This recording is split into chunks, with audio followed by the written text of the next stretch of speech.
kulanti wanaagsan halka aad naga dhageysanaysaan waa stuudiyeena koowaad ee magaalada Jidda Hayben Yowis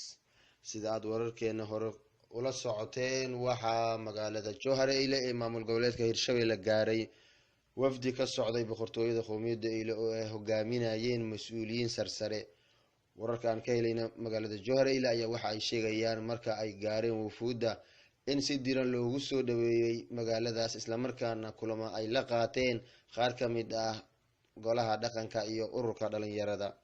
si markaa wax badan aan kaga ogaano wufuudda iyo sababta ay u gaareen magaaladaas waxaa khadka telefoonka si toos ah wadajir ah ay ugu jiraan wariyaasheena magaalada Muqdisho iyo Jowhar Eyle waxaan ku hormari doonaa Xasan Maxamed Xuseen magaalada Muqdisho joogo Xasan si wanaagsan inaad ii maqasho ayaan filayaa ku soo dhawow hormaro wareysigii xariirta aan ku siinay ayaa rabaa inaan wax yar aan ka saxo tirada wafdigii shalayto ka anbabaxay magaalada Muqdisho waxaan ku sheegay 10 xubnood laakiin xariir aan saaka la sameeyay magaalada Jowhar Eyle ayaa waxa la ii sheegay in tirada dhabta ah wufuudda inay 8 xubnood ka kooban yihiin wararka aan saaka ka helnay xafiiska maamulka Banaadir ayaa la sheegayaa in laga yaabo saacadaha soo socdo inuu qasnida guud ee beesha uu gaaro magaalada Jowhar mid kale haddaan wax ka xuso cidii hogaaminaysay safarka ayaa waxaa ka mid ah nabadoonka guud iyo gudoomiyaha gobolka Banaadir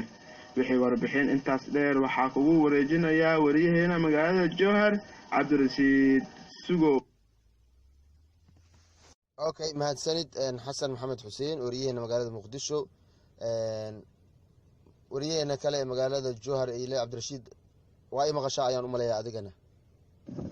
ugaas waan ku maqlaa aad iyo aad ayaan kaaga mahadcelinayaa sida wanaagsan ee aad barnaamijka aad u diyaarinayso haatan waxa aan joognaa dawlad goboleedka Hirshabelle gaar ahaan magaala madaxda dawlad goboleedka Hirshabelle ee Jowhar Eyle haatan waxa soo gaaray wafdi oo la magac baxay oo loogu magac daray wafdiga Sulaxa iyo heshiis u helka walaalaha is galay ama walaalaha is haysta taa oo aanu u doonayno wafdigana uu doonayo in uu heshiis iyo sulax ka dhex dhigo walaalaha siday ahaayeen oo horay ay u wanaajin jireen oo ay u hadal hayeen shalay oo kale inay sameeyaan taa wafdiga waxa uu ka koobnaa 8 qofood oo ka yimi xamar haatanna waxa Jowhar markuu yimi lagu daray 5 xubnood oo ka kooban nabadoono iyo odayaalo iyo uqaalo wafdiga ayaa wuxuu noqonayaa marka wafdi galabta la balansan in uu labada beelbeel kamid ah oo wareysto xogna ka helo qaabka ay wax u jiraan iyo sida ay wax ula socdaan si dar Allah ah taasina waxay imaanaysaa ka hor horumarka laga gaaray in ay sameeyaan wafuudan ama fadhiyo oo jiray shalay iyo saaka iyo ay qabteen oo lagu sameeyay xubno ka tirsan ama xubno sarsare oo wafdiga ka hadlaya ama wafdiga hogaaminaya haatan aan hadda kula hadlayo waxaan la socdaa wafdiga waxaana u sii soconaa xaafado kamid ah xaafadaha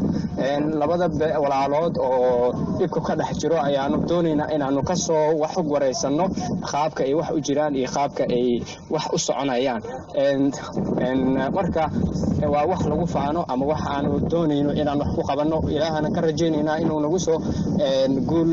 hooyo wafdiga waxaa hogaaminayo nabadoon Maxamed Amiin haatan socodka aanu u socono labada walaalood waxaa hogaaminaya nabadoonka gobolka Shabeellaha Dhexe Jowhar Eyle nabadoon Karaamad Jamcada socda ayaan socodka ku hogaaminaynaa waa ayaan kala soconaa si aan u helno sirta qarsoon iyo xogta daahsoon ee walaaluhu isku haystaan wixii halo waxaan filayaa inuu qadka ka go'ay waa ku soo laaban doonaa waxaa kaloo idin soo dhigaa sawir yar oo aan ka helnay shirka iyo wufuudda oo dhex lugeynayso degmada ama magaalada Jowhar Eyle